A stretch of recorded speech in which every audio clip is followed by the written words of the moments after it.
மக்களுடைய கருத்துக்களை கேட்டறியாமல் செஞ்சது மிகப்பெரிய தப்பு. ராசிபுரம் நகர் வளர்ச்சி அடைவதற்கு மிகப்பெரிய ஊன்றுகோலாக இருந்திருக்கும். அது 7 கிலோமீட்டர் தள்ளி போனது மக்களுக்கு இது மிகப்பெரிய இடையூறாக தான் இருக்கும். அது இல்லாமல் அந்த மழை காலங்களில் அந்த பகுதியிலே நீர் தேங்கக்கூடிய பகுதி. வணக்கங்க, நான் ஏகே பிச்சன்ராஜ், முன்னாள் பாராளுமன்ற உறுப்பினர், ராசிபுரம். நான் ராசிபுரத்தில் 1995 தொழில் தொடங்குவதற்காக ராசிபுரத்துக்கு வந்திருக்கேன். நான் கிராமத்திலிருந்து ராசிபுரத்துக்கு வந்திருந்தால் கூட கிட்டத்தட்ட 31 ஆண்டுகளாக தொடர்ந்து வணிகத்தில் ஈடுபட்டு கொண்டிருக்கின்றேன். நான் ராசிபுரத்தில் புதியதாக 2000ஆம் ஆண்டு சுஜிதா கோல்ட் ஹவுஸுங்கிற ஒரு நகைக்கடையை ஆரம்பிக்கும்போது ராசிபுரம் பார்த்திங்கன்னு சொன்னால் 3 பக்கங்களில் நமக்கு நகராட்சி விரிவடையாத சூழ்நிலையில் தான் ஏரிகளில் இருந்ததுனால நமக்கு நகராட்சி விரிவடையலை. அன்னைக்கு நான் 1995 நான் இங்கே ராசிபுரம் வரும்போது எப்படி இருந்தால் அதே போல் தான் இன்றைக்கும் ராசிபுரம் இருக்குது. கொஞ்சம் பெருசாக டெவலப் ஆன மாதிரி இருக்கும். அந்த டெவலப் ஆனது பார்த்திங்கன்னு சொன்னால் நாமக்கல் ரோடு ஆண்ட்லூகேட் வழியும் அதே போல் ஏடிசி டெப்போ வரைக்கும் இருக்கக்கூடிய பகுதியில் பள்ளிகள் கொஞ்சம் வந்த பிறகு அந்த வீடுகள் பார்த்திங்கன்னா அதிகம் அந்த சைடு வளர்ச்சி அடைய ஆரம்பிச்சிருச்சு. ராசிபுரம் வளர்ச்சி அடையாத காரணம் இந்த 3 பக்கம் ஏறி இருக்கிறத ஒரு காரணமாக கூட இருக்கும். 1946 2வது முனிசிபாலிட்டி ஒருங்கிணைந்த சேலம் மாவட்டத்தினுடைய முனிசிபாலிட்டி. அதற்கு பிறகு பார்த்திங்கன்னா தருமபுரி மாவட்டமாகவும் கிருஷ்ணகிரி மாவட்டமாகவும் நாமக்கல் மாவட்டமாகலாம் பிரிஞ்சிருச்சு.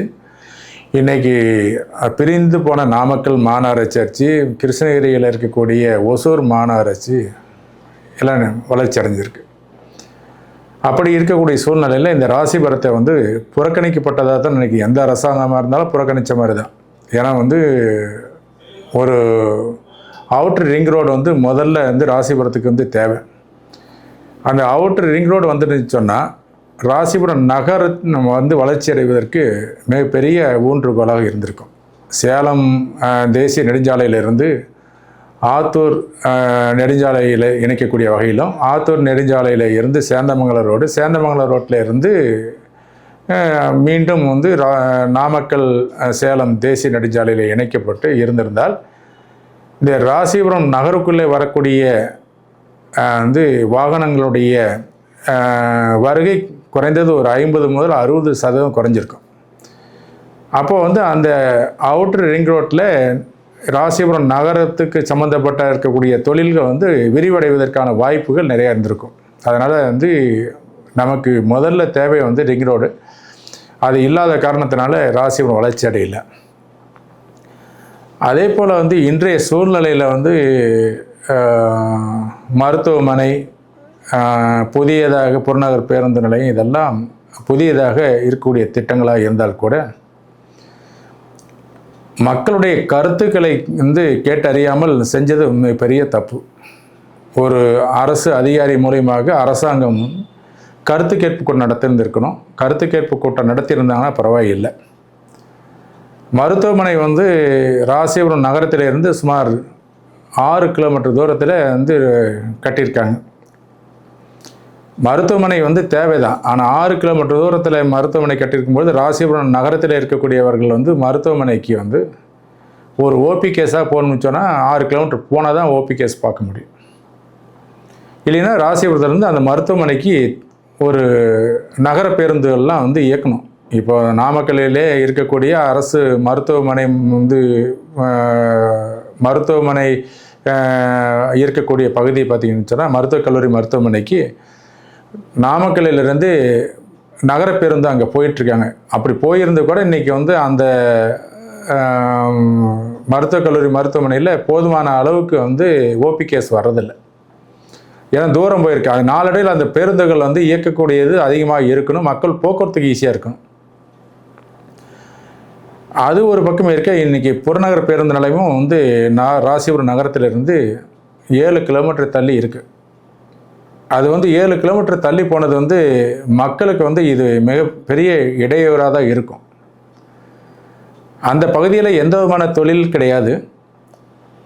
அந்த பகுதி தொழில் வளர்ச்சி அடையக்கூடிய வகையில் அந்த பகுதி வந்து தற்சமய வாய்ப்பே இல்லை. ஒன்று வந்து புறநகர் பேருந்து நிலையம் வந்து ஆண்டலூர் கேட் பகுதியிலே, அந்த பகுதியில் இருக்கக்கூடிய அரசு நிலங்களிலே ஒரு துறையிலிருந்து இன்னொரு துறைக்கு மாற்றி ஏதாவது வந்து அரசாங்கம் செஞ்சுருந்தாங்கன்னு சொன்னால், இன்றைக்கி 24 மணி நேரமும் அந்த இடங்களிலே மக்கள் வருவதற்கும் போவதற்கும் வந்து சிறப்பாக இருந்திருக்கும். அது வந்து ஒரு கிராமப்புறத்தில் கிராம அணப்பலைங்கிறது வந்து நகராட்சிக்கு சம்மந்தப்பட்ட இடம் கிடையாது. நகராட்சி விரிவாக்கத்திலையும் அது கிடையாது. அது இல்லாமல் அந்த மழை காலங்களில் அந்த பகுதியிலே நீர் தேங்கக்கூடிய பகுதி அந்த இடங்களிலே கட்டியிருக்காங்க.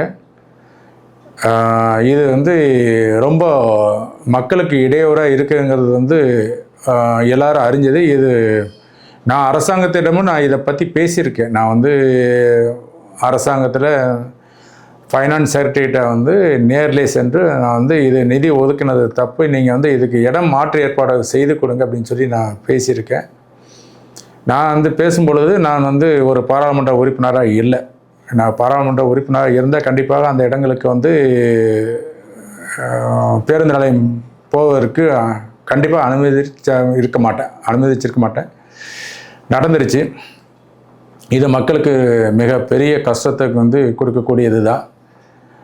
இது மறுபரிசீலனை செஞ்சுருக்கணும். நான் ஆரம்பத்தில் கட்டடம் கட்டுவதற்கு முன்னாடியே போய் நான் இது சம்மந்தமாக பேசிட்டேன். தொடர்ந்து வந்து கட்டடம் கட்டி இப்போ திறப்புல ஆயிடுச்சு. இருந்தாலும் வந்து அரசாங்கம் இனியாவது இந்த புறவழிச்சாலையை வந்து உடனடியாக ராசிபுரத்துக்கு 4 பகுதியில் வந்து புறவழிச்சாலையை கொண்டு வரணும். நகருக்குள்ளே செல்லக்கூடிய வண்டிகள்லாம் வந்து ஒரு 50% குறைக்கக்கூடிய வகையில் இருக்கணும்.